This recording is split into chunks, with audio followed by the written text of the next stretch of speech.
Good morning. I'm Jonathan Capehart, opinion writer for the Washington Post. Welcome to First Look, Washington Post Live's one-stop shop for news and analysis. And we're going to get started right away this morning with Annie Linsky, national reporter covering the White House for the Washington Post. Annie, welcome back to First Look.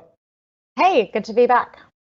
Not like it hasn't been a really busy week, but the president had his first 100 days, his first joint session address to Congress, one that outlined a transformative agenda for his administration and for the country.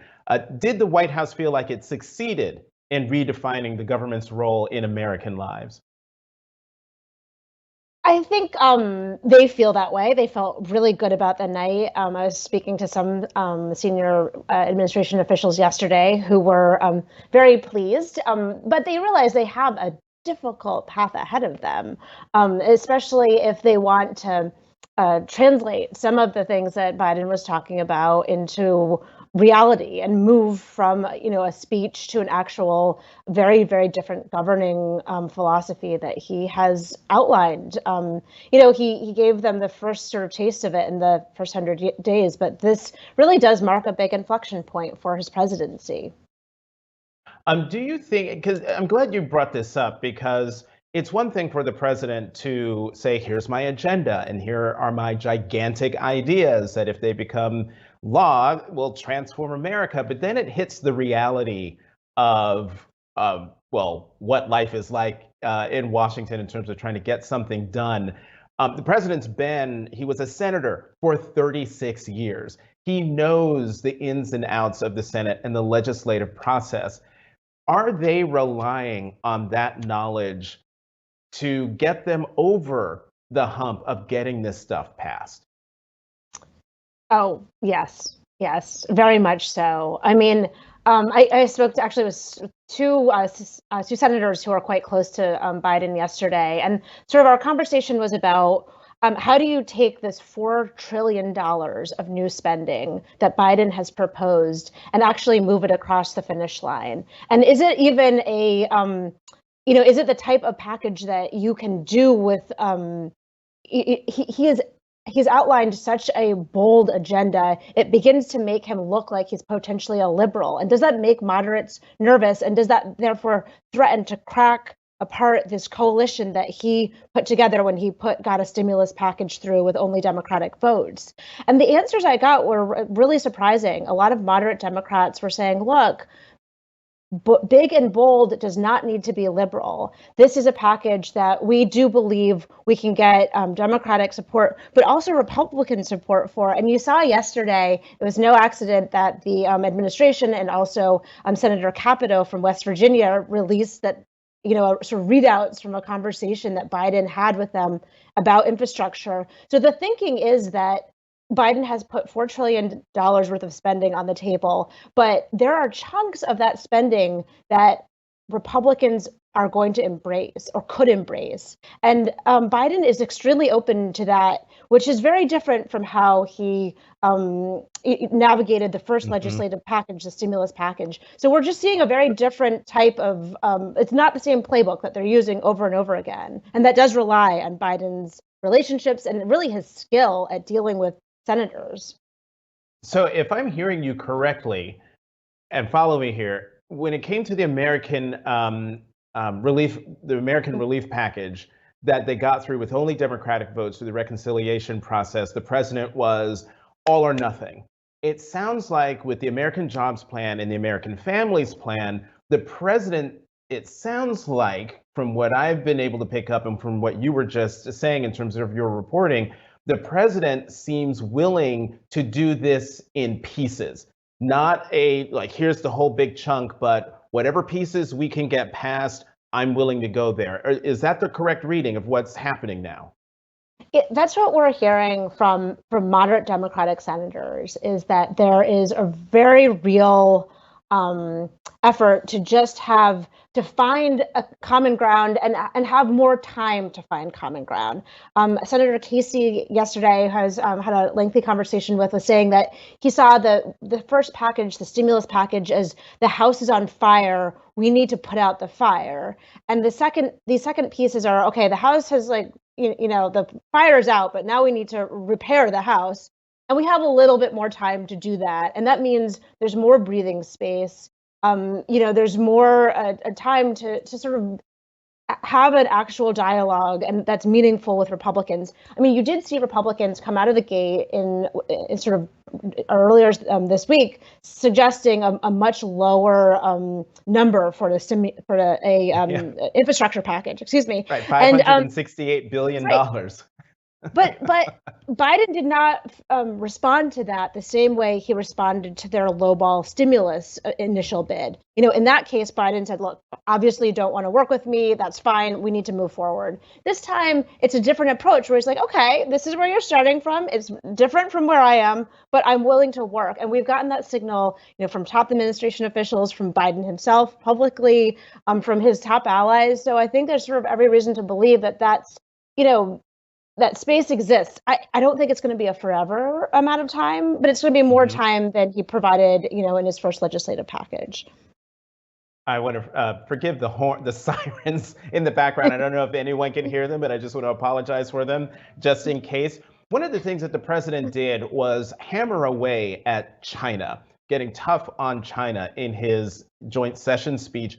Was that rhetoric part of the president trying to rally Republicans behind what he wants to do? Because he wrapped it up in, if we're going to compete with our adversaries, with those authoritarian regimes like China, we need to invest in all of these things so that we can not only compete with them, but surpass them and still be the superpower that creates the rules of the road. Oh, absolutely. I mean, he's very much framing the opposition to his plans and to his ideas as, this is I'm democracy, Joe Biden. And if you don't stand with me and my ideas, we're letting autocracy potentially win. And he's not an all or nothing, but if you're not willing to work with me, if you're not willing to go down this road with me. The other piece about China, though, is it is an area where there is broad bipartisan support and where you already do see legislation sponsored by Chuck Schumer, the Senate Majority Leader, but also Senator Young, a Republican senator, the China Competitiveness Act that's sort of moving forward very quickly in Congress, in the Senate. And that is, so Biden is picking an area with China and very, very carefully, because it is also something that is exercising a bipartisan muscle that Biden really wants the country to get more used to using. So it serves more than one purpose. Mm-hmm. All right, let me get you on one more thing before I let you go, and that is Senator Tim Scott of South Carolina, his response to President Biden's speech. We won't get into the nitty-gritty details of what he said, except for this. He is the Republican senator, the only Black Republican in the Senate, who's been charged with negotiating with Democrats over the George Floyd Justice and Policing Act. Were there any clues in Senator Scott's joint session response, any clues about how Republicans are thinking when it comes to negotiating with Democrats over the George Floyd Justice and Policing Act? Well, I think one thing I would say quickly is that these responses to the State of the Union are usually pretty flat and not interesting, or, well, I shouldn't say interesting, but they usually fall flat right, after Annie. the chamber, right? This one was so much more compelling. I mean, part of it is that the juxtaposition, it wasn't with a Biden and the president with a giant crowd. Biden didn't have the energy to draw from in that chamber that you described as being somewhat empty. And so Scott had some benefit there. But to your question, I felt that there did seem to be some sense that he was talking about race in a very different way than Democrats do, for sure. But he also, offered some idea that there is a sort of a bubbling amount of space within Congress or within the Senate for a compromise. I mean, he hasn't been talking about it in terms of the same timeline that Biden pushed for the first time in his in his State of the Union, or in his address. But I do think that Scott was leaving a little bit of space there, even as he talked about race in a much, much, much different way than you would see from a Democrat. Well, we are about to find out. I have to tell you, there's more optimism now than, say, even a month ago about the possibility of the George Floyd Justice and Policing Act getting passed. So we shall see. Annie Linsky, we got to go. We're actually over time. Thank you very much for coming back to First Look. Have a good weekend. Bye. Thank you. Now, let's go to the opinion side of the Washington Post, where we will find my colleagues, Deputy Editorial Page Editor Ruth Marcus and columnist George Will. George, welcome back to First Look. Hi. All right, George, I'm going to start with you and get your thumbnail impressions, reactions to President Biden's first joint session of Congress speech. Well, he used liberally, and I used that in several. He used the word crisis liberally, as though the United States is in a crisis, which I think is not quite the case. He's proposing a Niagara of spending at a moment when, because of the pandemic, there is an estimated excess of savings on the part of the American people, excess over what it would have been absent the pandemic and the lockdown, of $1.6 trillion. This has already spurred a tremendous economic surge. The Federal Reserve expects growth to be something like 6.5% this year. So the president, no fool he, says if something's going to happen anyway, I think I'll command it to happen. And I think I'll make proposals that can be said to cause it to happen. So far from being a nation in crisis, the nation is on the cusp, I think, of a tremendous economic boom for which the president will get credit because, as presidents usually do, if you're standing there and something good happens, you get credit for it. Ruth, I mean, this is why I love George Will. He has these great analogies. Niagara of spending is fantastic. Your impressions of President Biden's joint session speech? Well, first of all, fact check on Niagara of spending. Correct. Good phrase. My impression of his speech, of his first 100 days, of his approach is surprisingly bold. And I would differ with George in this sense, having praised his Niagara. I think that the $1.9 trillion that was passed in the American Rescue Plan was designed to help spur this recovery. And also, as George says, every president takes advantage of that. These next two tranches of proposed spending, the jobs infrastructure bill and the American Families Plan, are proposing to do something well beyond ginning up a recovery that this president, like any president, would claim credit for. And it's something that I'm going to say a phrase that's going to strike fear into George's heart. It actually imagines reinventing, remodeling American society. If the Families Plan passes, we will have 4 more years of guaranteed public schooling. We will have a massively increased support for childcare. We will, with it's part of the infrastructure plan, have massive support for people to help take care of elderly parents or other people who are disabled at home. It is a complete reimagining of the role of government. George and I have competing visions of that and differing visions of that, but I think it's a very, very useful debate for the country to get itself involved in. All right, George. Half the fun of listening to Ruth's comments there, which I actually 100% agree with, was looking at your reaction, which was, you're not buying what Ruth and I are selling, are you? Not really. Look, free money polls well. Insight. We're sending checks of some size or denomination to people in the 90th percentile of income distribution in the United States. And while everyone says this is wonderful, the public's quite happy with all this, the public is not so happy that it's willing to actually pay for it. Because what the president always says after the next tranche of trillions is teed up to be passed, you're not going to have to pay for it. Corporations are going to have to pay for it. And somehow Americans never are supposed to think that they pay the cost of a corporate tax. And also the rich, which most Americans do not think they are. So the president is offering an agenda that he says the people want, but not so ardently that I'm going to ask them to actually pay for it.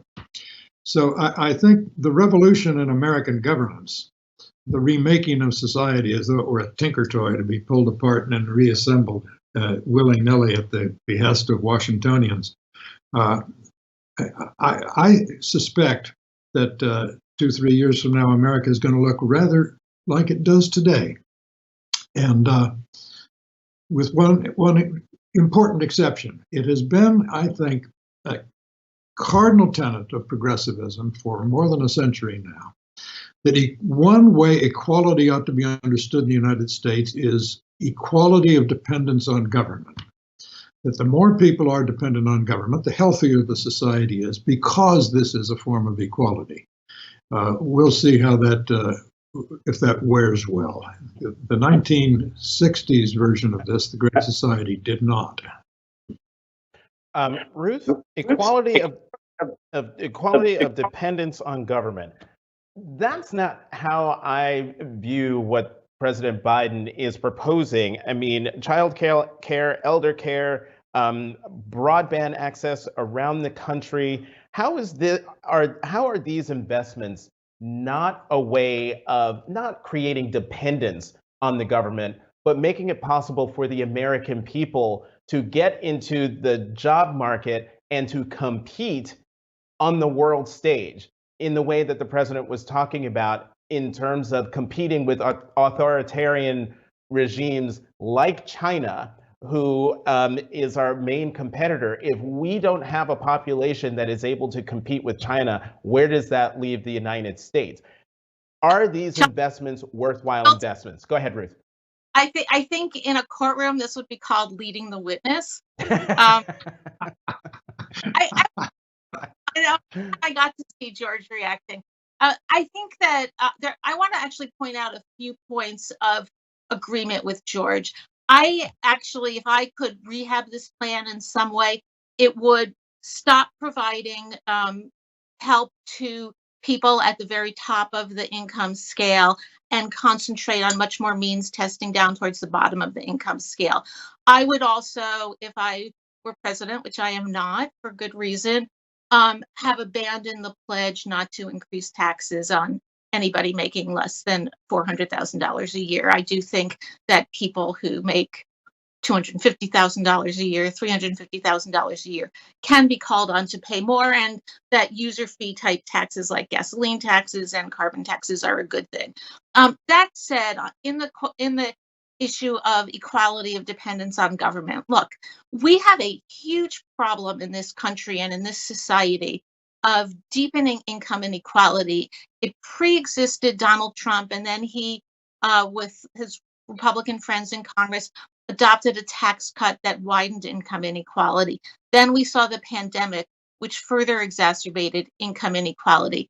George's children and my children, lucky them, were born into a world where it was clear they were going to pre-K. It was clear they were going to college. It was clear that there was going to be some degree of financial support for them and perhaps even inherited wealth. That is not true of the main people that this package is aimed at helping. And that is I wouldn't call it dependence on government. I would call it boost up, lift up, step up from government that other people's children besides George's and mine deserve. Let's talk about Senator Tim Scott's response to President Biden's joint session speech.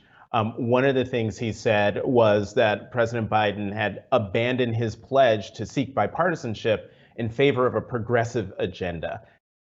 I want you both to answer this, but Ruth, you go first. Is that accusation even true? President Biden rammed through for the reasons that Annie explained, because he said it was urgent, and we can discuss that. But he took the opportunity to ram through the first 1.9 trillion in spending. He may do that again, but he is much more limited in the opportunity to do that. I have a much less optimistic assessment than Annie does about the capacity to, I think the notion that because Joe Biden has long-term relationships with senators, he knows how to achieve something that another president wouldn't have been able to achieve. I'm sorry, that wasn't true when he was Barack Obama's vice president. The political imperatives and the partisanship are so entrenched that people can like Joe Biden. That does not mean they're going to vote on his side. But in any event, the ability to get this done is quite limited. And I've lost my train of thought, Jonathan. Well, that's Ruth. I know the feeling. It happens. It happens every day, usually on Sunday between 10 and noon. George, your reaction. Do you think that President Biden has abandoned bipartisanship and is pushing a liberal, progressive agenda? Well, of course he's pushing a liberal progressive agenda. The question is, does he abandon bipartisanship to do this? I think his idea of bipartisanship is he welcomes Republican votes for his spending. But he doesn't seem to treat this as though we're really living in the realm of splittable differences. When you're arguing about capital punishment or prayer in school or abortion, lots of issues are not issues of splittable differences. Bridges and roads and highways and infrastructure, that's, of course you can split the difference. It's well to remember that before Trump left office, he signed the $2.3 trillion CARES Act. And in December, before leaving office, they topped that off with another $900 billion. So it's not as though the spending began under Mr. Biden. What Mr. Biden has done is he's taken the English language and given it an interesting twist. The word infrastructure pulls well, so now everything is infrastructure. You used a moment ago, Jonathan, the word invest. I've noticed that government never spends on anything anymore. It invests in things, which is reminds me of Orwell's observation in his great essay on politics and the English language that insincerity is the enemy of clarity. So we're sort of pounding these words into new shapes, all because I think, to recur to something I said earlier, the American people are kind of enjoying opening their mailbox and finding a check for $1,400, but Mr. Biden is not so radical as to actually ask the mass of Americans to pay for the benefits that they're happy to receive. Well, if I can go ahead, Ruth. To that, he is asking corporations which were paying 35% rate now enjoy a 21% rate to bump that back up to 28%, which was a number that they would have been perfectly happy to accept before Donald Trump gave them 21%. I agree that people should be asked, who can pay, should be asked to pay, but I do not understand why we shouldn't ask those who are most capable of paying, corporate America, which is doing really quite well, and wealthy Americans who are doing better than ever during the pandemic, to ante up first. Let them ante up first, then ask from other people. Can we talk about, the price tag has sort of sent a shockwave through the Capitol on both sides of the aisle. You've got Senator Mitt Romney, who talked about let's just go spend more money. And then you have Senator Manchin, who's also saying he's got problems with how big the price tag is. Ruth, how much of a problem is it going to be for President Biden to get whatever he wants from now on passed, as long as he doesn't have Senator Manchin or maybe even Senator Sinema and some other senators on the Democratic side of the aisle on his side? Huge. It's a huge problem. This is why I think George shouldn't let his sleep get interrupted by visions of nanny state government, because it's going to be very, very difficult for the Biden administration to get past even a piece of what it's proposing. George? Oh, I quite agree that there's a slip here between cup and lip, that getting across the finish line with all of this is going to be difficult. But with regard to Ruth's talking about corporations, I'll give you my mantra yet again. Corporations do not pay taxes, they collect taxes.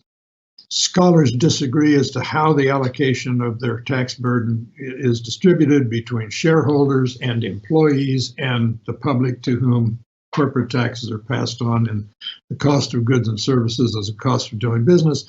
But clearly, normal Americans are going to pay a fair share, at least a third, of the corporate tax. Let's talk about President Biden. Oh, sorry. Go ahead, Ruth. Sorry. Slashing the corporate tax did not have the enormous beneficial effects, pay for itself, gin up the economy effects that Republicans claimed. Increasing the corporate tax will not have the deleterious effects that Republicans are claiming. Let's talk about President Biden and his governance overall. During the campaign, one of the knocks against President Biden, particularly from the left, was that he's too much of a centrist. He's not going to be big and bold. He's too old. He's not in line with the times, particularly with the Democratic Party. He gets the nomination. He wins election, and even before 100 days in office, he's not only praised by Congresswoman Pramila Jayapal, who's the chair of the House Progressive Caucus, but Congresswoman Alexandria Ocasio-Cortez comes out and says, everything's great. President Biden is doing a lot of things that we hoped he would do. Is this surprising? Is the Joe Biden who ran for president the same guy who is now president? Are you surprised that he has made that shift, or has he really made a shift, Ruth? No, he hasn't made a shift. George H.W. Bush said, read my lips. I would say about President Biden, read his policy papers. Very few of us did, to be honest, during the campaign. It was a campaign about Donald Trump and the pandemic. But there is nothing that I'm aware of that President Biden is proposing now that candidate Biden didn't say he was going to do. The surprise is, to me, that unlike many of his predecessors who campaigned on grand plans, campaigned in poetry and governed in prose, Biden, to the extent he campaigned on policy papers, and he's governing in them as well.